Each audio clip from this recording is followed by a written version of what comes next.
What's good, Commanders fans, and happy Friday. Today's preview is brought to you by BetUS. Make sure you guys check out BetUS. They are sponsoring today's preview. So let's look forward to the Steelers on Sunday. So it's pretty cool. We're going to be doing burgundy towels to get those nasty yellow towels up out of there. So that's pretty cool by the team doing that. But yeah, there are some injuries that I'm going to talk about. I kind of talked about in my previous video. But storylines for this game is, of course, Mike Tomlin and Dan Quinn, they coached together. Or Mike Tomlin was a defensive back. He was a DB at William & Mary, while Dan Quinn was a coach there. So they have a lot of familiarity with each other for sure.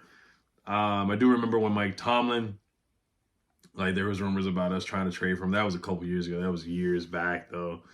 But no, I know the tickets for this game are very high. Not surprised about this. Two very, very good teams. Two teams that are legitimate contenders in the NFL right now. Both teams are going to make the playoffs for sure. We're 7-2. They're 6-2. So they're a very talented team. Respect them a lot. Respect Mike Tomlin a lot for sure.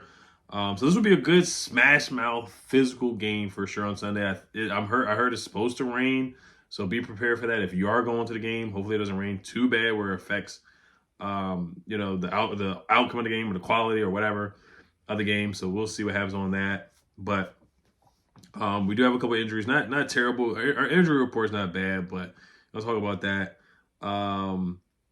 Yeah, I mean, this should be a good game. It should be a good game. I'm excited, guys. I'm excited, man. I'm excited for this game. This is a good test for us. AFC East team, a team that's been to the playoffs multiple years.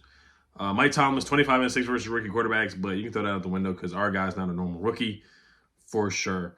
So let's get to the injury report here real quick. So Marshon Lattimore is going to be out. I talked about that in my previous video, but I'm not surprised. I mean, we literally just traded for him on Tuesday, so I didn't expect for him to play this week. I saw some people that, not panicking about it, but were kind of like, oh, man, he's not playing. But, I think the Eagles game would be the matchup that we really, really need. And we need him week in and week out, of course. But I feel like we can definitely win this game with, the guys that we got. The Eagles game is Marshon Lattimore clearly is more needed against A.J. Brown and Devontae Smith. So I wouldn't rush him back. I did see a video of him kind of jogging around gingerly. So I would not be surprised if he's not back Thursday either. So keep an eye out for that, guys. Once again, it's the long game. We play the Eagles again this season. So just we'll monitor and see. Like I said, I'm not a doctor. I'm not there. But just watching that video was a little like, oh, man, he's a little gimpy. And I thought that when we traded for him when he was out, I was like, oh, man, he's pulling a Davante Adams because he didn't want to be there, possibly stuff like that, like how Davante Adams was with the Raiders. He didn't want to be there. Then he got traded to the Jets, and automatically Davante Adams is playing. So I thought it was kind of a situation like that, but it's not. So it's all about the long game. We need him for the playoffs, clearly. We need him for those Eagles games, clearly. So we'll see what happens with the next couple of weeks. We have a late bye, too. It's like, I think we still have like 2 or 3 games before we even have a bye, which is ridiculous. But we'll just monitor the situation now. Brian Robinson did not participate when the media was out there. So once again, he probably will be a game time decision. I don't know the situation with Chris Rodriguez. I know if you keep bumping him up from the practice squad, you had to eventually sign him to the active roster. Then you're going to have to release somebody who's on the roster right now. Cornelius Lucas did not participate, so we'll see what happens if he plays at all. Brandon Coleman's been holding it down anyway, so I think he'll be fine. We'll be fine with Brandon Coleman out there for sure. Cleveland Farrell did not participate, so we'll see what happens with him. Dorrance was limited. We'll see what happens with him. It would be good to have him out there for sure. Dante Fowler limited. Austin Seibert. We signed a carrier named Zane Gonzalez. Austin Seibert, the odds of him playing are not high in my opinion. I feel like this guy, Zane Gonzalez, is going to have to play. I already talked about Zane Gonzalez in my previous video. 2021 is the last time he played. He had a good season in 2021. He was like 88% with his field goals, which is solid. Other than that, he was pretty awful throughout his years. Now, he did play with Cliff Kingsbury as his coach in 2020, so there's familiarity there. Him and the other kicker, they had a competition. They both missed one kick, but Mike Garofalo said we went with Zane Gonzalez because of the familiarity with Cliff Kingsbury and what he's done in the league before. I do think he's better than Riley Patterson. I mean, it's not saying much. and Cade York. That's not saying much. But, you know, it's going to be tough without Austin Seibert out there for sure. On the Steelers side, one of their guys is out. Nate Herbig is out. Terrell Edmonds is out. Zach Frazier is back. Justin Fields is back as their backup. Cordarrelle Patterson is back too, who's a dynamic kick returner, dynamic wide receiver / running back. We've seen what he's done with the Falcons before. So we have to monitor him for sure. So they do have weapons. They do. All right, so let's get to keys to victory, guys. It's not going to be much because we know our identity now. And when we have an identity, is like the keys to victory, honestly, are they just simple. You keep it simple. You keep doing what you're doing. Keep building on what you're doing. And before we get to that, I want to give a quick shout out to BetUS. Make sure you guys sign up with BetUS. First time users, you get 125% deposit bonus match. I'm sorry, 150% deposit bonus match on your first time using BetUS. The promo code is YouTube150. Your second and third time, you get 125% deposit match up to $2,000 on your second and third time using promo code YouTube150 on BetUS. So my BetUS play of the day is unfortunately going to be Najee Harris getting over 68.5 rushing yards, minus 114 on BetUS. We just struggled against the run. Tyrone Tracy had 62 yards. They just stopped running the football. James Conner, we gave up 100-something yards. Devin Singletary, we gave up 96 yards. We did a good job against Chuba Hubbard. But I'm trying to think of the other teams that we played against, and we gave up big. Oh, DeAndre Swift, we gave up a lot of rushing yards against him. So typically we've given up a bunch of rushing yards. Derrick Henry, we gave up over 100 rushing yards. The Cincinnati game, we gave up a good amount of rushing yards in that game too. So we just give up rushing yards, and we've struggled against the run. That's our Achilles heel. And that clearly is a key to victory, is slowing down Najee Harris. We're not going to stop Najee Harris because he's having a really good year. He's had 3 100-yard rushing games in a row. Yeah, Chase Brown had 7 carries for 62 yards. Zach Moss had 58 yards on the ground, which is not crazy. But for the most part, we have struggled against the run. And that first half against the Giants was concerning. And then that game against DeAndre Swift certainly was concerning as well 2 weeks ago. So I have Najee Harris going over 68.5 rushing yards. And I do have Terry McLaurin going over 4.5 receptions at minus 136. So if you guys want to parlay those together, it's plus 227. You guys let me know what you guys think on that. And then I do have the game going under 45.5 points. I think it's going to be a tough, nasty, grinded out physical game. So the total is 45.5. And I have it going under. The Steelers games have been 6 out of 8 Steelers games have gone under 45.5. I know we're going to dictate this game more than the Steelers, but just their style of play, even with Russell Wilson, is still kind of grinded out physical, even though they've been putting up more points. That's just the kind of vibe that I get for this game coming up on Sunday. All right, so keys to victory, guys. So let's keep it simple. Let's start with the offense. Let's start with the defense. Slow down Najee Harris. Contain him. We cannot let him get over 100 yards. Really keep him at 70. I feel like we can keep him at 70, which would still be the over. I still think that's a great day. If we let him get to 100, 120, 150, we can still win, because you saw what happened with the Bears and DeAndre Swift. He had 100-something yards. We still won. James Conner had 100-something yards. We still won. Devin Singletary had 96 yards on the ground. We still won. But in this game, we're going to have to slow down the run game. We're going to have to contain Najee to 70. I think 70 is the magic spot. 70 and under is the magic spot for Najee. He's had 3 100-yard rushing games. We cannot let him do that and make it easier for Russell Wilson. And the play action gets going, and he finds George Pickens down the field, or Pat Fryer move, or Darnell Washington, or Calvin Austin, or even Mike Williams. You know, we have to make them one-dimensional and keep Russell Wilson, contain him in the pocket, stay disciplined with your rushing lanes, but it starts with slowing down the run game. And Najee Harris, he has been the engine to their car this year. He really has. He's been the engine to their car, and this has been a breakout season or premier year for Najee Harris for sure. So we cannot let him get revved up and get going. Red zone defense, it may be a bend don't break kind of defense kind of day. Pittsburgh, they're 30th in red zone efficiency. I know some of that may be on Justin Fields, but we got to bend don't break and stop them in the red zone, contain them to field goals. George Pickens, Ben St. Juste versus George Pickens. I think that's actually a matchup where, call me crazy, I think it's a matchup where Ben St. Juste may do well. He may do okay, where he doesn't give up 100 receiving yards to the opposing receiver, or a bunch of penalties, or a bunch of flags and holdings and stuff like that. I think they kind of match up well, because George Pickens, he's not known as a speed guy. He's more of a physical guy. He's a contested catch guy. I mean, he can still make you miss in the fumble a little bit here and there, but he's not like Zay Flowers, where that was just a mismatch, where Ben St. Juste does not have the foot speed. So I think if Ben St. Juste can turn his head around and not be penalized and grab. And I think the penalty against Malik Neighbors was bogus in my opinion. But I feel like this is a game where Ben St-Juste may be able to keep up. And if he can get George Pickens' head a little bit, George Pickens will take himself out of the game because he just gets too wrapped up in, kind of, he can get flustered. You can see that with George Pickens. He can take himself and get frustrated and take himself out of the game sometimes. So I feel like if they can get under his skin a little bit, I think that will be a huge key to victory for sure.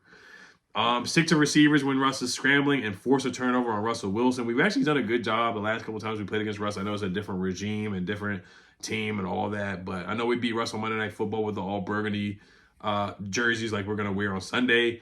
We beat Russ in Denver last year. So if you can contain him in the pocket, force a fumble, get an interception, like you have a really good chance to beat Russell Wilson. Now he is throwing the ball downfield, so be ready to catch interceptions. We cannot drop any interceptions. He's going to give us opportunities to catch him, guys, for sure. Tackle and match the physicality of the Steelers. Broderick Jones is a weak spot on their offensive line, so attack him for sure. But we got to tackle and wrap up against Najee Harris. We saw him hurdle against the Giants over Deontay Banks, so be prepared for that. DeAndre Swift hurdled over us 2 weeks ago when we played the Bears, so be prepared for that as well. So those are my keys for the defense, and of course, pressure Russell Wilson, Dante Fowler, keep it up. Bobby Wagner, Frankie Lou, Deron Payne, Johnny Newton, keep doing what you're doing, and the guy Jalen Holmes that we picked up from Norfolk, who's from Norfolk, went to Ohio State. Keep doing what you're doing as well. Who else in the mix? Dorrance Armstrong, get pressure on Russell Wilson, manufacture pressure. Excuse me, on Russell Wilson. Special teams, Calvin Austin returned a punt for a touchdown against the Giants, so be prepared for that. Special teams is going to have to be on their A game, which they've been for the most part. Tress Way as well, Jeremy Reeves, Nick Bellore, guys like that. Cordarrelle Patterson is a good kick returner. So Zane Gonzalez, whoever's going to be kicking, be prepared for that as well. The special teams has to be ready to play for sure, as always. Clock management, when to go for it on fourth down, 2-point conversions, challenge flag, when to call timeouts, all analytical football. Dan Quinn has done a great job of that so far. 2-minute warning, clock management before the end of the half or right before halftime. Dan Quinn's been awesome at that. Keep it up, especially when you have a good quarterback like Jayden Daniels. It just makes things easier. You can be aggressive more and more. All right, let's get to the offensive keys to the victory. So this is the biggest key. I mean, T.J. Watt, Highsmith, Preston Smith, they have a legit defensive line of guys that can really get to the quarterback. Now, the thing is, I don't want to sound too cocky, but every time we go up against an elite pass rusher like Myles Garrett, Brian Burns, Kayvon Thibodeau, I don't know if he's elite, but I'm just saying, Trey Hendrickson, Dexter Lawrence, who's a darn good pass rusher. We've won you throw Montez Sweat a little bit there. I don't know about elite, but good pass rusher. Darius Smith with the Browns. We've had our way with those guys. We kept them in check. Myles Garrett, 0 sacks, 0 tackles. Excuse me. Dexter Lawrence, 0 sacks. Kayvon Thibodeau, 0 sacks. The Giants led the league in sacks. What happened last week? 0 sacks. Trey Hendrickson, 1 sack, but didn't do much during the game. Brandon Coleman did a good job against him. Cornelius Lucas did a good job against him. So every time we go up against an elite pass rush, it just doesn't faze me. It doesn't faze Jayden. It doesn't faze this offensive line. So I don't want to sound too cocky when I get it. T.J. Watt is a dog. Preston Smith is good. Highsmith is good. But keep doing what y'all doing. Get the ball out quick. You can't hit what you can't catch. And that's why we're 100% on fourth downs. You see guys like JOK falling over trying to get to Jayden. Zadarius Smith, Myles Garrett, Dexter Lawrence, they can't catch him. Brian Burns can't get to him because he's just too quick. He's too smart. He's too elusive. So I'm not really concerned against T.J. Watt. Call me crazy, but what this offensive line has done against elite pass rushers, Tyler Biadasz, Brandon Coleman, Sam Cosmi, Andrew Wiley has stepped up this year, Nick Allegretti. I think we'll hold our own against their defensive line. I really have no concerns against their defensive line. I really don't. Because our offensive line is holding down, and we have a quarterback who can get the ball out quick and make smart decisions, and he's just too fast for people to catch him. So I'm not concerned about their defensive line. I'm really not. Steelers are plus 10 in the turnover battle, so that's an obvious key. We just can't turn the ball over, and we just haven't done that much. Austin Eckler, since personally, I don't think B-Rob's going to play again. I hate to be pessimistic.